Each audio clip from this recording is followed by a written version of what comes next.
Дұғаны кешкісін алақан жайып сұраған дұрыс па, әлде таңдаған дұрыс па? Таңға дейін жете бересіңші. Бүгін есік жабық, бүгін жабық, пошта жабық деген сияқты болсын. Алла тағаланың дұға қабылдауы иннаху кәна тауаба, тәубаны де, дұғаны да 24-те 7 қабылдайды. Қабылдай береді. Күн, түн отырып, жатып алып, сүйеніп, тұрып, отырып, проблема жоқ, жасай бер. Ертеңге қалдырма, бүгін жаса. Ертең тағы жасайсың. Марқұмның атынан садақа қабыл бола ма дейді. Болады, сауабын бағыштайсың. Соның есебінен қабылдай Алла деп қоясың, жақсы болады. Бақтияр деген досым әйелінен қорқады дейді. Жақсы болады. Әйелден қорқып тұру керек.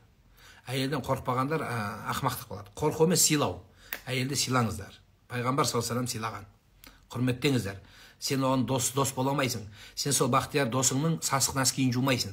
Сол сасық носкиін сол жуады, әйелі жуады, жиркенбей жуады. Іш киімін жумайсың сен соның. Соның іш киімін сол әйелі жуады. Саған достарына ақыл айтып, қатыннан қорқасын деп мазақтап жүрген тупойлар, басқа сөз жоқ, кешіріңіздер сіздерге. Соның семьясына қайрап, әйелін сабап, содан кейін ажырасып әйелі. Сол кеткен кезде сен қатын боласың ба соған? Қойына сен жатасың ба? Кейін кіргенмен сен жуасың ба? Тамағын сен пісіресің бе? Жоқ, сенің әйелің жіберіп тұрасың ба үйіне? Сондықтан да ақымақ болмаңыздар. Біреудің семьясына от жағып, ол әйелінен қорқады, ол подкаблучник тоже крыша. Каблук тоже крыша. Ештеңе жоқ. Нормально өмір сүрсін.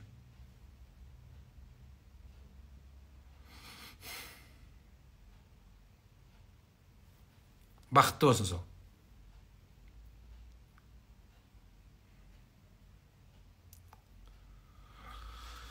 Мұсылмандарға жаңа жыл тосу қандай дейді. Жаңа жыл тоссаң деле келет, тоспосаң деле келет. Шариатта жоқ та. Шариатта Мұхаррам бар, ами майрам керек болса, майрам бізде үш эле. Құрбан майрам, андан кейін ораза майрам, ами жумада ошо. Ами ге тоспосаң, ұқтап қалсаң, эмне болот?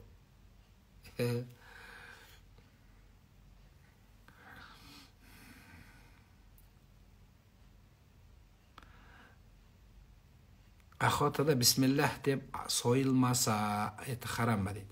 Атқан кезде бисмилля деп атса болды. И плюс ол сіздің оғыңыздан өлу керек. Үш шарты охотникте, үш шарты атқан қаруда, или итте, үш шарты өлген дичте болады.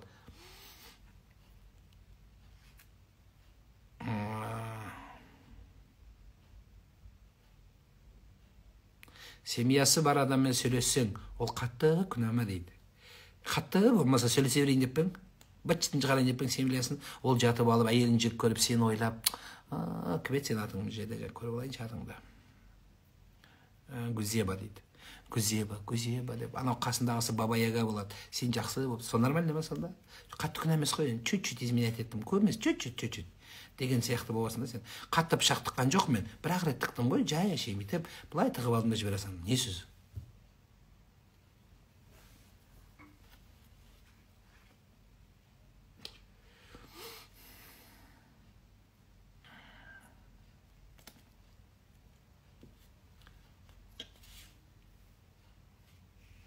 Ол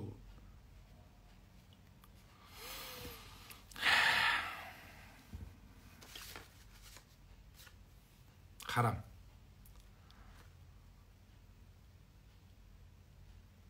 Жай намазды жууға бола ма дейді. Бола емес, жуу керек. Антисанитария болып отыр. Жаңа жылы жаңаға нені, жай намазды жууыңыздар. Стиральныйге жақсы порошоктармен, қымбат порошоктармен. Содан кейін жаңаға кейбіреулер әтір сеуіп жүргенде бар. Бүйтіп әтір сеудің керегі жоқ, айналайын. Біз оболочкаға қатты мән беріп кеттік та заманымызда қазір. Әдемі конкретный жай намазда, қымбат жай намазда оқығысы келеді. Че, тряпкада оқысам болмай ма? Таза болса болды. Ата-бабаң беліне байлап жүрген өмір бойы жай намазды. Құнут дұғасының орнына 3 рет Раббана дұғасын оқыған дұрыс па? Жоқ. Сіз егер осыны үйленіп алсаң Раббана дұғасын, онда постоянно Раббана оқисың, тілің құнут дұғасына ешқашан келмейтін болады. Қинала беретін болсын. Лучше сен кітап қағазға қарап оқысаң да оқы. Тамақ ішкенде оқы, құнут дұғасы только неде оқылмайды, жаңағы үтір намазында. Жатар кезде құнут дұғасын бүйтіп оқып жатты. Тамақ ішердің алдында оқы, тамақ ішіп біткеннен кейін оқы, сонда жақсы болады. Ана құнут дұғасын тек қана өтір намазында оқып жүрсең, оны миыңа ешқашан кірмейді. Пока сен жаттайсың, пока тикток көресің, пока әйелге тамақ дайындайсың, күйеуіңе тамақ дайындайсың, соң қонақ келеді, құда келеді, мына жақтан день рождения келеді, аяқтан черный касса келеді, соң үйде ет бітеді, соң әләлә, өләлә, сонымен қалып қалады, сонымен өмір өтіп кетеді жаным. Жоқ, сен оқи бер, құнут дұғасын. Тамақ ішкенде оқы, тамақ ішіп болғаннан кейін оқы, құдалыққа бара жатқанда оқы, машинеге мінген кезде оқи бер. Ол құнут дұғаның переводын оқышы өзі. اللهم اهدنا فيمن هديت اللهم اهدنا هديت وعافنا فيمن عافيت وتولنا فيمن توليت وبارك لنا فيما أعطيت осынысы бар немесе жаңа اللهم إنا نستعينك ونستغفرك ونستهديك ол бар әйтеуір құнут дұғаның бірнеше версиясы бар бәрін любойын оқи бер оқы солай жан ине қыстырып сол дұға жасап кеткен не істеу керек имамға молдаға апарасың бүйтіп басынан ойландырып ойнап молдаға бере сал. Молда өзі оқып, Аллаху акбар дейді, 5-10 теңге садақасын беріп, соның басын тазалап жібереді молда. Молданың ризалығын ала бер. Болды. Бесікті сіріңкемен аластаса болады ма? Мен бір ескі кітаптан көрген болады деп. Бұл жерде бірақ ниетке байланысты. От қорғайды, от жаңағы бір қасиет береді деген сияқты пікір болмау керек. Ассаламағалейкум, мысық туа берет, адамдар алмайды, қайқа жіберуге болады дейді. Қайқа де. Қай жаққа деп кішкен салауат жазыңыз. Біріншіден. Енді үйің мышыққана болып кетсе, мышықтың роддомы болса, онда мышықты не жасауға болады, стерилизация жасауға болады. Яғни тумайтын қып, білмеймін енді, оның манипуляциясы көп қой, оған спираль қояма, білмеймін не істейтін, бірақ әйтеуір солай істесең болады. Үйің мышыққана болып, оны ешкім алмай, үйдің бәрі кашаши дом болып кетсе, онда екінші тумайтын қысаң болады оны. Бірақ ұрып, соғып, тепкілеп істеуге болмайды.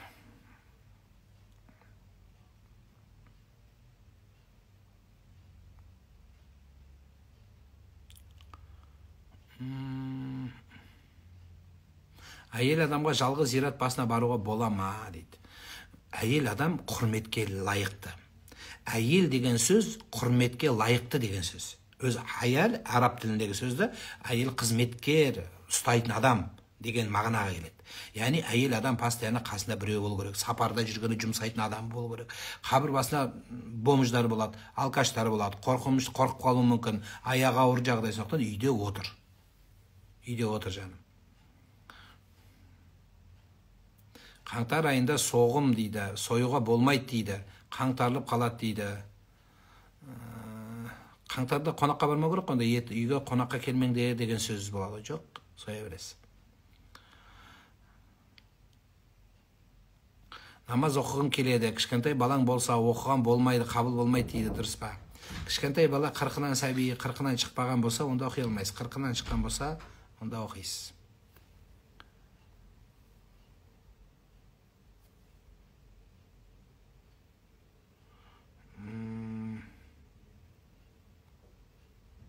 Намаз оқығым келеді, кішкентай балаң болса, оны айттық. Тахаджуд пен қажет намазының ерекшелігі қандай?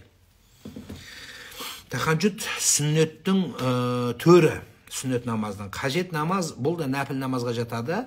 Қажетің болғанда тілегіңді айтып, бір-екі бас Алланың ризалығы үшін оқылатын намаз. Зәр ұстай алмайтын адам намаз оқи ала ма? Оқи алады емес, оқиды. Зәрін ұстай алмай тұр күйде оқиды. 5 уақыт намазға 5 рет дәрет алады, бұны үзір адамы дейді. Болады, бір адамның зәр ұстамаса, бір жері қанай берсе, ірің аға берсе, тоқтамай жел шығара берсе, бұл адамдар намаз оқиды. Намаз қалмайды. Тек қана зәр шығара беретін адам жамағатқа, елге шыға алмайды. Плюс имам бола алмайды жамағатқа. Өйткені үзірі бар адам. Бірақ өзі намаз оқиды. Намазын оқиды. Дәрет ала бастаған кезде тамшылай берсе, тамшылай береді. Оқып ала, дәретін алады, соң намазға тұрады, тамшылап жатыр, тоқтамай жатыр. Сел болып ағып жатыр, ақса аға берсін, тұрады да намаз оқи береді болды. Алдына трәпкі қойып қояды, жәрі тамшылай берсе. Сәпсем, тоқтамай, бұлақ болып ағып жатса, шлангын шығарып, унитазға қойып қойсын, балконнан шығарып, білмеймей әйтеуір. Не керек оқисын, Құдай одан сақтасын. Бірақ ең дұрысы дәрігерге көрініңіздер. Үйдегі мысықты шығарып жіберсе қарғамай ма дейді. Мысық қарға бөліп қалғыр, аяқтарың аспаннан келсін демейді. Мысық тек қана адам жейтін, тамағы жейтін адамдар тұратын жерге жіберу керек, иә? Тамағын тауып алу керек, иттер, мысықтар тырнап өлтіріп тастамау керек. Яғни 40 градус, 45 градус аязда айдалаға апарып тастамау керек, өліп қалады ол. Олай емес. Яғни өз нанын өз тауып ала алатын жерге тастасаң болады. Боқтау сөздер дәретті бұза ма? Бұзбайды. Бұзбайды ма не? Бұзбаса боқтай берейін деген сөз емес ол. Боқтама. Боқтама. Боқтаудың қай түрі болса да күнә арам. Кейбіреулер жаңағы боғауызды анау сөз жалғау үшін сөйлеп жүргенде бар. Шешең деген сөзді бір дос сияқты көреді. Англичендердің ағылшынша шет деген сөзді жаттап алып, немесе өзбекше әнәңді деген сөздің бәрі жақсы нәрсе емес. Немесе бізде шығыста әкең деп сөйлейтіндердің бәрі жақсы нәрсе емес, бұның бәрі. Қойыңыздар. Боғауыз сөз мұсылман аузынан шықпайды. Қанша көп боғауызың болса, соншалық күнәға бата бересің.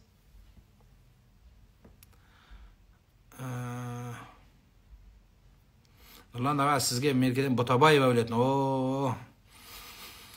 Жарықтық аталарыңыз, әкелеріңіз жақсы адам еді. Алла рахмат етсін. Садық жанға да сәлем айтыңыз. Жақсы кісілер еді атамыз. Ақсақал болса сондай болып қартаюды нәсіп етсін. Мен біраз ақсақалдарды көрдім. Өзі қазақтың сөзі бар. Жақсы адам қартайса, көкірегі қат болады дейді. Жаман бір адам қартайса, бықсып бір жанған от болады дейді. Қазір ғанау бәле қуып, біреуге комментарий жазып, шұқып, өсек айтып, хи-хи-хи, ха-ха-ха мен жүргендер бықсып бір жанған от болады. Құдай өмір берсе, оға дейін қатып өліп қалмаса. Егер қатып өліп қалса, онда Құдай пайғамбарымыз саллаллаху айтқандай, мұстахирун демалыс болады онда. Халық демалады, табиғат демалады ондай адамдардан. Сондықтан қартайса, Құдай дұрыс қартайтсын деген сөз дұрыс айтылған. Намаз оқиын десем, күйеуім ұрысты, енем де қарсы. Енді сен конечно галерея қылып оқысаң, бәрі қарсы болады саған. Сен кешке спальныйға кірді оқи бер, кім қойды деп саған. Тез-тез оқып ала бер. Сен азат айтпайсың. Тұрып алып, бүйтіп жай намазды жайып, бүкіл елдің проходқа тұрып алып, одан кейін дәрет алатын едім деп 25 минут ваннадан шықпай қойсаң, тамақты пісірмей қойсаң, мен намаз оқиды едім, аузың жауып тыныш отырыңдар, қазір аяқтарың сындырып жіберем бәрің десең, бәріміз қорқамыз, бабай боласың сен. Жоқ, олай емес. Кәдімгі намаз оқыған адам, намаз оқыған міндет қылмай оқыңыздар, галерея қылмай оқыңыздар, жайма базар көрсетпей оқыңыздар. Мәні мен намаз оқитын едім деп бүйтіп өзгеріп, елдің бәрі орамалды былай тақса, сен былай тағып, ниндзя черепаха болып көрсетем мен сендерге намаз оқитындар, мынау харам, мынау да харам деп миын жей берсең, бәрімізге азар деп безер боласың. Намазың ол сенің құлшылығың, ол Құдайға байланған нең болды ғой. Ол несін мақтанасың? Мен намаз оқимын қазір, мен намаз оқимын. Естідіңдер ме? Мен намаз оқиды. Мен 2 күн болды бастағаныма. Мен деп трудовой книжканы көтеріп алып, 11 жыл болды намаз оқығаныма. Қайсың намаз? Қой осы керек емес дүние. Тек таң намаздан бастасаң бола ма? Баста жаным. Неден бастасаң да баста. Зачем таң намаз? Таң намазға жету керек әлі. Қазір 5-нің уақыты. 5-нен басташы. Давай қазір баста. Зачем ол таң намаз күтесің сен? Әлі кеш бату керек, соны ұйықтау керек, соны таң ату керек. Жоқ, қазір баста. Ертеңге қалдырма. Қонақ келіп кеткен соң дейді, мазасызданып ауырсып қапарып оқытуға болады. Дұрыс, қалай болады, дұрыс болады дейді. Шаршап жүрсең не болады? Кішкене жатып демалу керек, докторға көріну керек. Мына күздің уақытында қар жоқ қазір, витаминоз болады. Елдің бәрі кішкене витамин іш, ай көріптің жақсы болады. Ұстаз, түсімді әйелдерді көп көремін, өзім әйелмін, көп рахмет дейді. Сөз гәптерді азайту керек. Құлшылыққа келу керек, жақсы болады. Күйеуім ішіп алып, қорқытып, әлемнің алғысы келеді дейді. Алыспегіңізде сүмірейіп жүреді. Балалар әбден қорқытып жүрегі алады, айғайлап ұрып соғып дейді.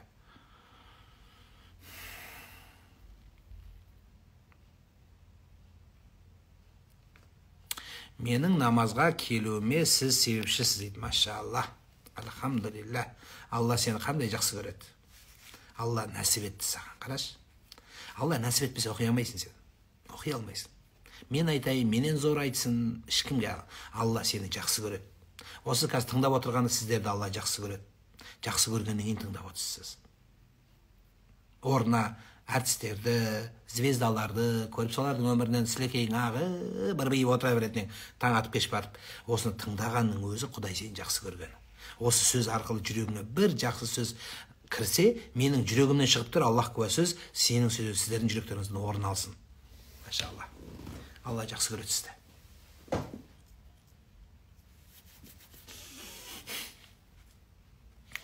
Қаншадасыз дейді. Имам мен қыздардың жасын сұрамайды жаным. Жаман болады, сұрама.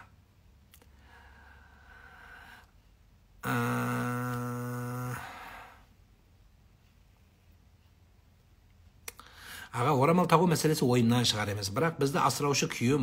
Маған бірдеме болса жұмысқа шығуым керек. Ал мен орамалмын. Мені жұмысқа алмайды. Балаларды асырай алмаймын деген ой маза бермейді дейді. Орамал таққандармен ашынаға бөліп қоймайды бәрі. Орамал тақпағандар өмірлері жақсы болып, орамал таққандар бәрі ашына өле бермей ме онда біздің Қазақстанда? Әлемде даже. Адам ризықты Алла беруші жаным. Шайтан саған сонда ойды салып жатыр. Сен келші, Аллаған Алла Тағала өзі береді саған. Құдай көңіліңе, жүрегіңізге тыныштық береді.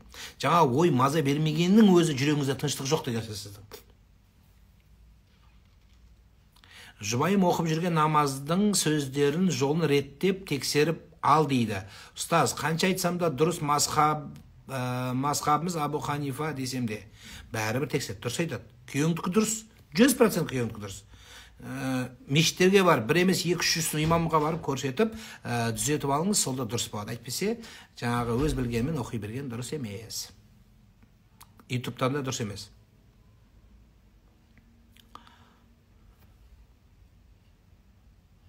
Сыпырғышты жоғарғы қаратып қоюға болмайды деп естіп едім. Енем жоғарғы қаратып қояды, қайсысы дұрыс дейді. Пылесос алған дұрыс қазір. Сыпырғышты қойыңдар, пылесосқа келіңдер, жақсы пылесос алыңдар. Ташкенттен жиналғандар нормальный шығып жатыр, алай бер соны. 20 жыл пылесос дейсің бе, көп болса 2 жылға жетсе саған жетеді. 2 жылдан лақтырып жіберіп, новыйын аласың, Құда қаласа. Сөйтші, енеңмен жағаласпа, сенікі дұрыс деме, қырылыспаңдар енеңмен. Пылесос аласасаң болды, проблема шешіледі. Желательно ана тұратын, Samsung сияқты бар, Huawei жаңағы не береді, Xiaomi'дікі нормальный, соны ұстай берші, болды. Проблема шешіледі. Сенікі дұрыс, менікі дұрыс, күйеуім. Сол бір сыпырғыш бәле болды. Қойшы сол сыпырғышты. Таста. 21 ғасыр қазір.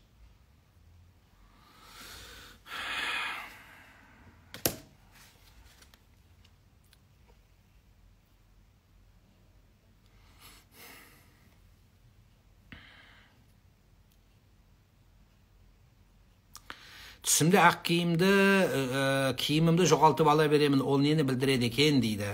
Ақ көңілді жоғалтып атсың. Біреуді ренжітіп атсың деген сөз бар. Яки біреуден кешірім сұрамағасың деген сөз бар. Нұрлан мырза дейді, намаз оқығанда қай кезде дұғалар тілеуктек, сәлемге дейін бе, сәлемнен кейін бе, өтініш айтып жіберіңізші. Ең жақсысы, дәстүр бойынша, сәлемді беріп екі жақа, содан кейін истихфар, астағфирулла деп айтып, содан кейін антассалам уа минкассалам деген дұғаны айтып барып, содан кейін бүкіл қазақша тілегіңізді айта беріңіз. Парыз намаздан кейін де бола береді, сүннет намаздан кейін де бола береді. Аминустаину би сабри ва салах, менен сабыр менен және намазбен жәрдем тілеңдер дегенде біз солай түсіндіреміз. Енді намаздың ішінде тілейтіндер бар, ол қосымша нафил намаздарда басынды қойған кезде сәждеде сұрауға болады деген сөз бар. Қайтыс болған анамды көремін, әкемді көрмеймін, нені білдіреді, дұға қылып жүре беріңіз деген сөз болады. Ұйықтап жатқанда тұрып кетем, не істеуге болады дейді. Молдаларға барып, имамға дем салдырып алыңыз, басыңызға жақсы болады.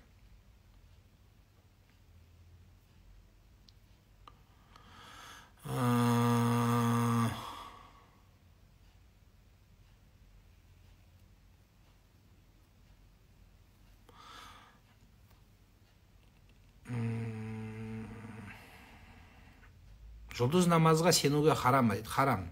Егер сол дұрыс деп айтатын болса, даже адам діннен шығып кетеді. Парызда, сәждеде қазақша тілейтін болсам, намаз қабыл болмайды ма? Намаз бұзылады деп айтылады, өйткені намазда қазақша дұға тілеуге болмайды. Қазақша, намаздан кейін айта береміз.